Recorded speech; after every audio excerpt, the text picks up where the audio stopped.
Hi மக்களை, எங்கள் வீட்டில் ஒரு 6 வருஷத்துக்கு முன்னாடி ஒரு வில்வ மரம் ஒன்று வில்வக்கன்று ஒன்று வாங்கிட்டு வந்தேன். அது கூட எப்படின்னா, டிஏ ஜோசப் ஐயாவோட வீடியோ பார்த்து வில்வ மரம் நம்ம வீட்டில் வைக்கலாம் அப்படின்னு சொல்லி, அதாவது சுத்தமாக இருக்கணும், அது குளிர்ச்சி, அந்த இடத்துல பாம்பு பூச்சியெல்லாம் வரும், அதை நம்ம பத்திரமா வச்சுக்கணும். ரெண்டாவது சுத்தமாக இருந்தால் அந்த வில்வ மரம் வைக்கலாம் வீட்டில் அப்படின்னு சொல்லி நிறைய வீடியோஸ்லாம் பார்த்தேன்.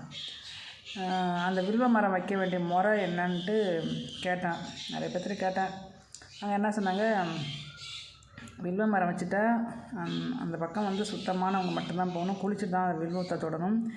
அதே மாதிரி பிரதோஷ காலங்கள், வெள்ளி செவ்வாய் இந்த மாதிரி நாளுகளில் வில்வத்தை பறிக்கக்கூடாது. அப்படிலாம் நிறைய விஷயம் சொன்னாங்க. அப்புறம் வில்வத்தை எப்படி வச்சு வளர்க்குறதுன்னு கேட்டேன். அதில் ஒருத்தர் சொன்னார், வில்வம் வச்ச உடனே நம்ம நீங்கள் ஒரு வில்வ மரம் நட்டுட்டிங்கன்னா அப்படி பூமியில் 1000 பசுக்கள் தானமாக கொடுத்ததுக்கு சமம் அப்படின்னு சொன்னாங்க. அப்போ நான் யோசனை பண்ணி பார்த்துட்டு வில்வம் செடி வாங்கிட்டு வந்து அது எப்படி வைக்கணும்னு சில பேர்கிட்ட கேட்டேன். அவங்க என்ன சொன்னாங்க, தினமும் காலையில் 6 மணிக்கு குளிச்சுட்டு 5 மணிக்கு 6 மணிக்கெலாம் குளிச்சுட்டு பிரம்ம முகூர்த்த நேரத்தில் ஒரு 100 பசும்பால் வாங்கிட்டு வந்து அந்த 45 நாள் அதில் ஊற்றி அபிஷேகம் பண்ணி ஒரு வத்தி கலப்படம் ஏற்றணும்னு சொன்னாங்க, நைவேத்தியம் வச்சு. அதே மாதிரி 45 நாள் இந்த வில்வம் வச்சு 45 நாள் நான் குளிச்சுட்டு தினமும் குளிச்சுட்டு 100 பசும்பால் வாங்கிட்டு வந்து தினமும் விளக்கேற்றி ஒரு வத்தி ஏற்றி கலப்படம் ஏற்றி அந்த பசும்பாலை ஊற்றி தான் அந்த வில்வத்தை நான் வளர்த்தேன், அந்த வில்வ மரத்தை வளர்த்தேன். அது இப்போ சூப்பராக வந்திருக்கு. இந்த வில்வ மரம் ஏன் வச்சேன் அப்படின்னா, என்னோடய நலனுக்காக மட்டும் நான் வைக்கலை. பல பேருக்கு இது மருந்தாக ஒரு காலத்தில் பயன்படும்.